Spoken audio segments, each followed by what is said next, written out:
I spent 40 years of my life proving that humans never existed, and I want you to know that before I tell you anything else, because it is the only thing that gives me the right to tell it. I was the galaxy's foremost skeptic of the human myth.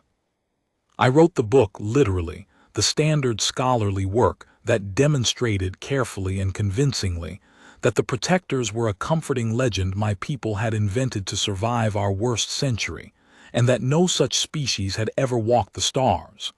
I was respected for it. I was right, by every standard of evidence I had.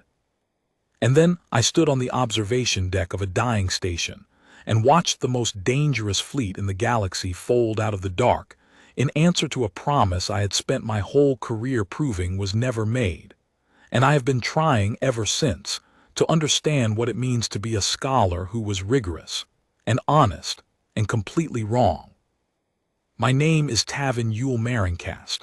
I am an archivist of the Sull, and I am very old now, old enough to have outlived the certainty I built my life on, which is a thing that happens to scholars if they live long enough and are unlucky enough to witness the one event that breaks them.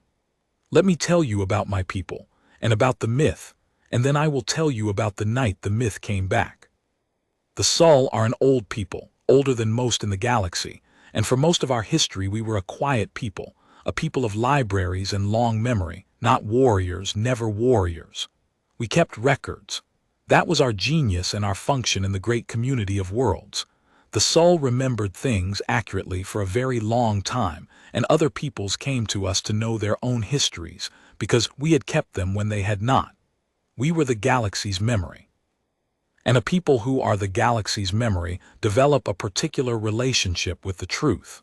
We became, over millennia, almost religiously committed to the distinction between what is recorded and what is merely believed, between history and legend, between the thing that happened and the thing a frightened people needed to have happened. I was raised in that commitment. It was the deepest value of my civilization. Do not confuse the comforting story with the true one. Keep them separate. The separating is the whole of our sacred work. And the human myth was, I believed for 40 years, the largest comforting story my people had ever told themselves, and the most important one to keep separate from the truth. Here is the myth, the way it came down to us. Long ago, 5 centuries before my birth, in the period our records call the Long Predation, the Sull were nearly destroyed. I will not soften this part because it is the true part, the part even I never disputed. There was a thing in the galaxy then, a predator people, a species called the Vothicc, who had risen in that era as a devouring power, and the Vothicc had marked the Sull for extinction. Not conquest, extinction. The Vothicc fed, in a sense that our gentle library-keeping minds could barely comprehend, on the consumption of other peoples, and they had decided that the Sull, soft, scholarly, undefended, rich in the resources of a dozen quiet worlds, were to be their next and most thorough meal. And the Sull, who had never been warriors, who had spent our whole history remembering rather than fighting, had no defense against them, and the records of the Long Predation are the darkest in all our archives, world after Sull world falling silent as the Vothicc came through, and the certainty, recorded in the last messages of the dying, that our people were ending. And then the myth says, the protectors came. The story goes that in the worst hour of the Long Predation, when the last Sull worlds were preparing for their end, a fleet appeared out of the deep dark, a fleet of a people no one in the galaxy had ever seen, who called themselves humans, who came from somewhere beyond the charted stars, and who fell upon the Vothicc with a ferocity that ended the predation in a single campaign. The myth says the humans broke the Vothicc utterly, drove them from Sull space, and shattered their devouring power so completely that the Vothicc never rose again. And then, this is the heart of the myth, the part that made it a legend rather than merely a history. The humans did not stay. They did not conquer the people they had saved, did not demand tribute, did not settle the Sull worlds they had emptied of the enemy. They withdrew. They went back out into the deep dark they had come from, and before they left they made a promise to the Sull, the Protector's oath, the words of which every Sull child learns. We came because you could not defend yourselves and someone should have. We will go now, because a people kept safe by others is not free. But know this, we do not forget the ones we have shielded. If you are ever again in danger you cannot survive, call our name into the dark and we will come, however far we have gone, however long it has been. The promise does not expire. We will always come. And then the humans vanished. The myth says, back into the unknown, and were never seen again. And the Sull survived and rebuilt and became, in time, the galaxy's memory once more, and we remembered the humans, and told their story, and waited, in a vague, comforted way, knowing that out in the dark there was a people who had promised to come if we ever truly needed them. That is the myth, and I spent 40 years proving it was only that. My case was good. I want you to understand that because the case being good is the whole of my tragedy. I was not a crank. I was a careful scholar working from the evidence, and the evidence was clear. There was no independent record of the humans. None. In all the vast cross-referenced archives of the galaxy's peoples, and the Sull have access to nearly all of them, there was no mention of a species called humans from any source but our own.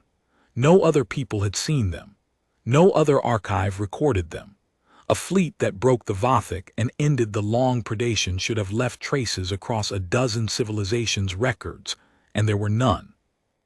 The Vothicc themselves had simply declined in the records, faded from a devouring power to a vanished one over a period that could be explained by internal collapse, by overextension, by any number of ordinary historical processes that did not require a mythical fleet of saviors from beyond the stars. And the Protector's oath, the beautiful promise, was, I demonstrated this carefully, exactly the kind of thing a traumatized people invents after the fact. A story told to transform the unbearable randomness of survival into something meaningful, to convert we somehow lived into we were saved by mighty friends who love us and will come again. It was psychologically necessary. It was historically baseless. The humans were the Sull's comfort, our great consoling fiction, the imaginary friends a terrified child people had conjured to make the dark survivable. I proved it. My book was definitive. And for 40 years, the educated Sull accepted that the Protectors were a myth, and I was honored for having taught my people to keep the comforting story separate from the true one, which was the whole of our sacred work. And I was proud, and I was respected, and I was wrong, and I did not find out I was wrong until the night the Vothicc came back. The Vothicc came back in my old age, and I was one of the first to know, because I was an archivist, and the first sign was in the records. It began as a silence. Sull listening stations at the edge of our space, the far quiet outposts that monitored the deep dark, stopped reporting. One, then another, then a third, going dark in a pattern that the younger analysts could not read, but that I, who had spent 40 years immersed in the records of the long predation, recognized with a horror that came up through me like cold water. I had read this pattern before. It was in the oldest archives, in the last messages of the dying world's 5 centuries gone. The stations were not failing. They were being eaten, edge inward, in the methodical devouring advance that only one thing in all our history had ever made. I sat in my archive with the new reports beside the ancient ones, and I compared them, the way a scholar does, and the comparison was exact, and I understood before anyone else in the galaxy that the thing my people believed safely dead had not been dead at all. It had been sleeping, out in the deep dark, for 5 centuries, and it had woken, and it was coming back to finish the meal it had been interrupted at. The Vothicc had returned, and the Sull, in 5 centuries of peace, had become exactly what we had always been before the humans, a people of libraries and long memory, not warriors, never warriors, soft and scholarly and undefended. We had no fleet that could face what was coming. We had spent 500 years remembering instead of arming, because we had believed the danger was past, and now the danger was here again, and we were as helpless as our ancestors had been, more helpless, because at least our ancestors had not spent 5 centuries forgetting how afraid they should be. There was a panic of the quiet Sull kind. The councils convened. The defenses, such as they were mustered, and everyone who understood the records knew they would not be enough, that we were watching the opening movements of a second-long predation, that our people were going to die the way we had nearly died before, except this time there would be no. And here, in the councils, in the panic, the word began to be spoken, the word I had spent 40 years teaching my people to set aside. The humans, the protectors, the promise. I want to tell you about the council session where it came to a head, because I was there, and because what I did there is the thing I am most ashamed of and most need to confess. The younger counselors, the frightened ones, began to argue that we should invoke the protector's oath, that we should call the human name into the dark, as the myth instructed, and ask the promised saviors to come. And the older, educated counselors, the ones who had been raised on my book, looked to me, the foremost authority, the scholar who had proven the humans were a myth, to tell the frightened young ones the hard truth. And I stood up in that council, with the Vothicc devouring our outer worlds, with my people facing extinction, and I did the thing my whole life had trained me to do. I told them the truth as I understood it. I told them that the protectors were a comforting legend, that there was no one out in the dark to call, that invoking the oath would waste our last hours on a fantasy when we should be spending them on what little real defense we could manage. I told a frightened, dying people that their last hope was a fiction. I was rigorous. I was honest. I was respected. And I watched the hope go out of the young counselors' faces as the foremost scholar of the age confirmed that no one was coming. And I was proud, even then, even there, of my commitment to the truth over the comforting story. And then one of them, a young archivist named Sevet, my own student, who had learned skepticism from me and had the decency to turn it on me, stood up and asked a question that broke my 40 years open. She said, "Master Tavin, your case is that there is no independent record of the humans, that no other archive mentions them, that a fleet which broke the Vothicc should have left traces and left none." She paused. "But we have just learned that the Vothicc were never destroyed, that they survived, hidden in the deep dark for 5 centuries, undetected by all the archives of the galaxy. If the Vothicc could vanish so completely that even we did not know they existed for 500 years, then why is it impossible that the humans did the same? You said the absence of evidence proved the humans were a myth. But the Vothicc left no evidence either, and the Vothicc are real, and they are eating our worlds right now. Your whole proof rests on the idea that a real thing must leave records. The Vothicc just proved that a real thing can leave none. So which is it, Master? Does absence of evidence prove non-existence, or have we just learned tonight that the deep dark can hide a real thing perfectly for centuries until it chooses to be seen?"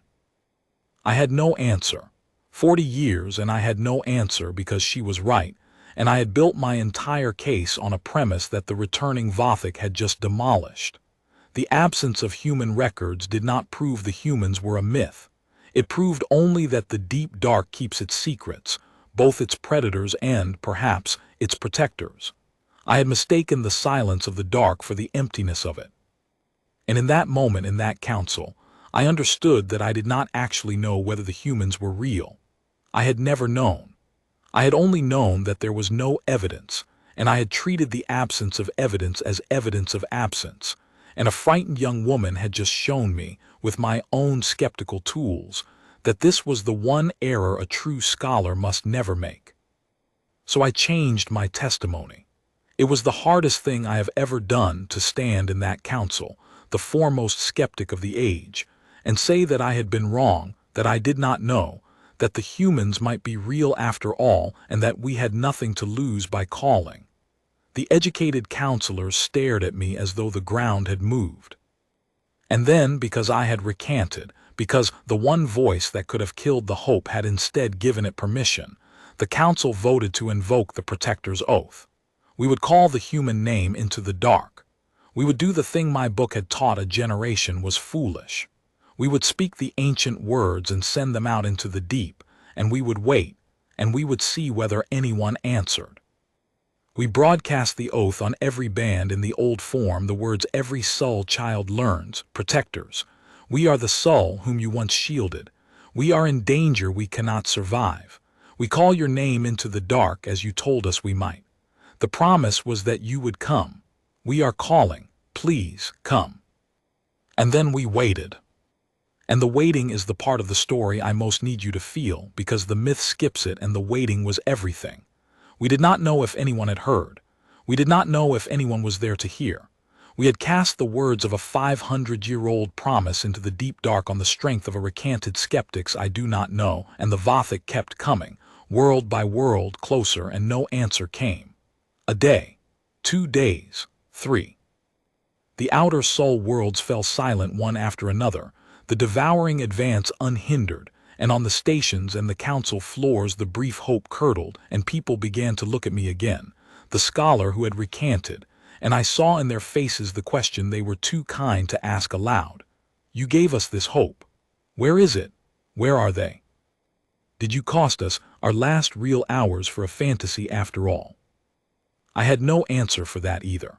I stood on the observation deck of the central station on the 4th night, watching the dark where our outer worlds had been, and I believed, I, who had recanted, who had let myself hope, I believed in that hour that I had been right the first time, that the humans were a myth, that no one was coming, that I had let a frightened people spend their last hope on a story, which was the one thing my whole life had been dedicated to preventing.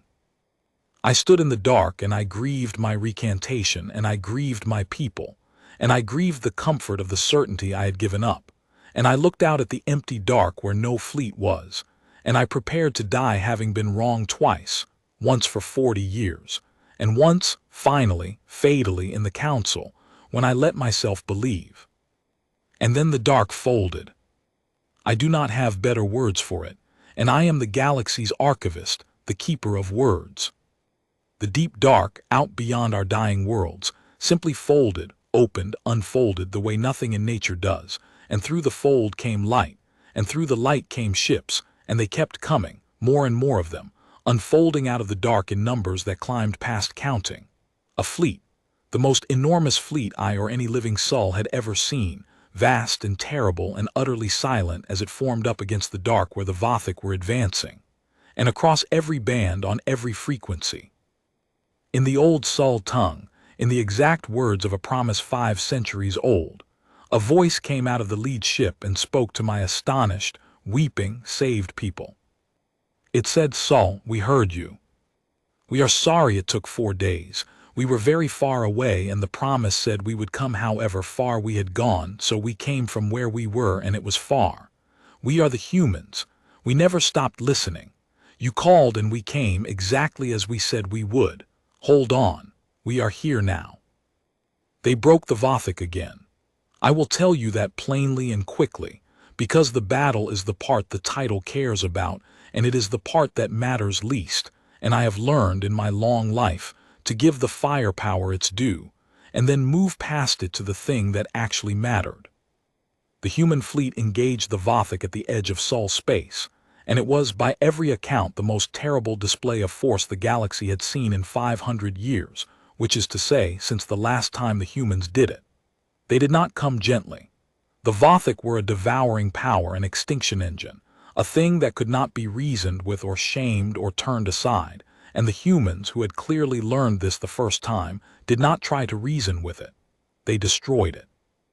Methodically, overwhelmingly, with a ferocity that I, a scholar of the gentle Sull, found genuinely difficult to watch, even knowing it was saving my people.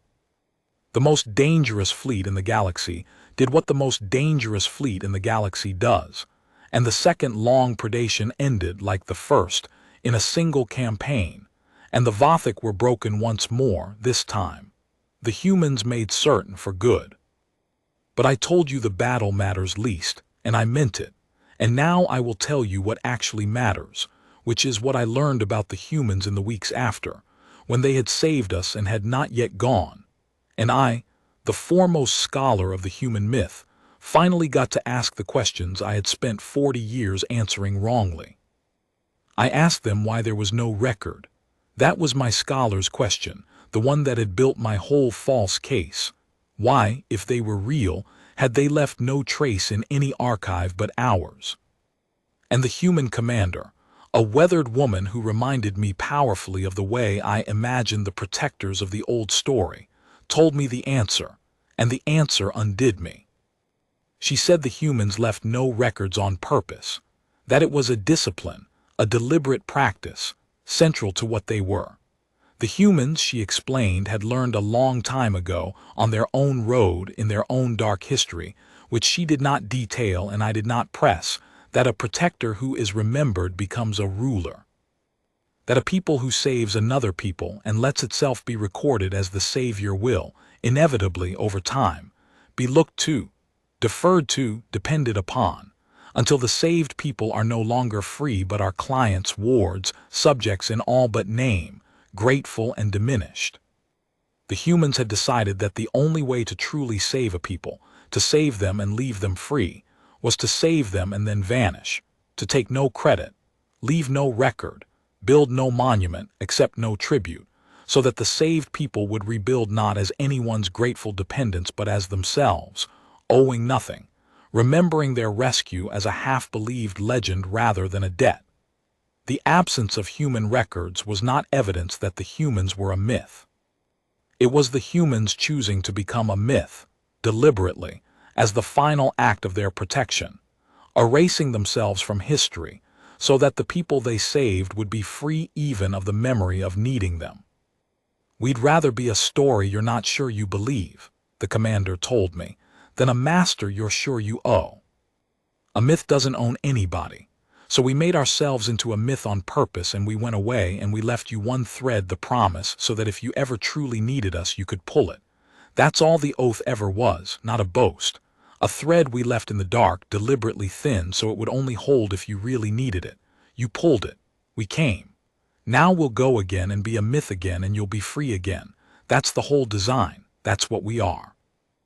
I sat with that for a long time. I am still sitting with it in a sense. I have spent the rest of my life sitting with it. The thing I had proven, that there was no record of the humans, was true. Every fact in my 40 years of scholarship was correct.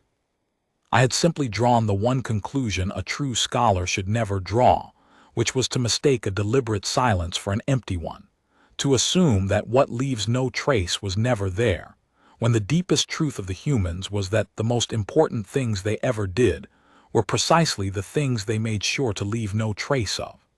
They had hidden their greatest deeds the way a truly generous person hides a gift, so that the receiving would carry no debt. My whole skeptical edifice had been, in the end, a monument to the success of their humility. I proved the humans were a myth, and in proving it, I proved exactly how well they had done the thing they set out to do. I have to tell you about the cost, because the humans paid one, and the myth as we had it left the cost out, and a protection with no cost is just a story, and I am done with stories that leave out the cost. The humans did not break the Vothicc for free, the first time or the second. In the weeks after the battle, tending their wounded among us, the humans let slip. They did not boast of it. I had to assemble it the way I assemble everything, from fragments that coming when called was not a small thing for them. They were not a vast people. The fleet that saved us was not a fraction of an endless power casually dispatched. It was a major commitment, a thing that cost them ships and lives and the long, terrible journey from wherever they had gone. 4 days of folding through the dark at the ragged edge of what their drives could bear, arriving exhausted and undersupplied to fight an extinction engine because a 500-year-old promise said they must. They came when called because they had promised to, and the promise cost them, and they paid it anyway, across 5 centuries and an unimaginable distance, for a people most of them had never met, whose entire civilization had spent 40 years under my teaching deciding the humans had never existed. They came to save the people who had stopped believing in them. They came to save me, who had spent my life proving they would not come. And they did not mention that part. They did not say we came even though you called us a myth. They just came and broke the Vothicc, and tended their wounded, and prepared to vanish again, and let me work out for myself the full weight of what they had done. I asked the commander before they left whether it troubled them, that they would save us and vanish, and that in a few centuries we would probably forget again, probably produce another scholar like me who would prove again that the protectors were a myth, probably stop believing all over again. Did it not anger them to be forgotten by the people they kept saving? To do the greatest deeds in the galaxy, and have them dismissed as legend by the very people they were done for? And the commander smiled, the way the humans smile, and she said the thing I have built the rest of my life around, the thing I now teach in place of everything I taught before. She said, "It's not forgetting if we did it on purpose. We want you to forget. A people that remembers it was saved spends forever afraid of the next time it'll need saving. A people that forgets, that grows up sure it stands on its own, that thinks the protectors are just an old story, that's a free people. That's a people that became strong on its own, the way you have, the way you will again. The forgetting isn't the failure of what we did. The forgetting is what we did. We don't need you to remember us. We just need you to be free and safe and sure of yourselves, and if being sure of yourselves means being sure we were never real, then good. That's the gift working exactly the way it's supposed to. Forget us. Pull the thread if you ever need it. We'll always come. And then forget us again. That's the whole of the love, archivist. We let you forget so you can be free. That's the most dangerous thing about us in the end, not the fleet. The willingness to do the greatest thing there is and let it be forgotten. So it costs the ones we did it for nothing at all, not even a debt." And then the humans vanished again, back into the deep dark, leaving no record, taking no tribute, building no monument, exactly as the myth said they had the first time. And I understood at last that the myth had been true in every particular, and that its truth had been invisible to me precisely because the humans had designed it to be, had crafted their own erasure so skillfully that the galaxy's foremost archivist had mistaken their humility for their non-existence. I am very old now. I rewrote my book. That was the work of my last decades, the unwriting of the great error of my life. The new book does not prove the humans were real. I have come to understand that proving it would be a betrayal of the very thing they did, would reforge the debt they worked so hard to dissolve. The new book says only this, that the absence of evidence is not evidence of absence, that the deep dark keeps both predators and protectors, that some peoples leave no trace not because they were never there, but because they loved the ones they saved enough to vanish, and that a true scholar must hold open the possibility that the most important things that ever happened are precisely the things that were done in such a way as to leave no proof. They thought humans were a myth. I thought humans were a myth. I proved it rigorously for 40 years. And the humans were a myth they had made of themselves, on purpose, out of love, so that a frightened people could grow up free and unafraid and certain they stood on their own, with one thin thread left in the dark for the day they could not. We pulled the thread. They came. They had always been going to come. The promise does not expire. That part was true, the truest part, the part I had dismissed as the most obvious invention. They came however far they had gone, however long it had been, exactly as they said. And then they let us forget them again because the forgetting was the gift, and the gift was freedom. And a people that can forget it was ever in danger is a people that has been loved more completely than a people that remembers. The most dangerous fleet in the galaxy was never dangerous because of its weapons. It was dangerous because nothing in the universe, not 5 centuries, not an unimaginable distance, not even being disproven and forgotten by the very people it had sworn to protect, nothing could stop it from keeping its word. That is the most dangerous thing there is. Not power, a promise that will not die. Pull the thread if you are ever truly in the dark. Someone is listening. They have always been listening. And they will come, however far they have gone, and save you and ask for nothing, not even that you remember them. I forgot them once for 40 years and they came for me anyway. That is what they are. That is what I spent my life failing to prove and my old age learning to believe.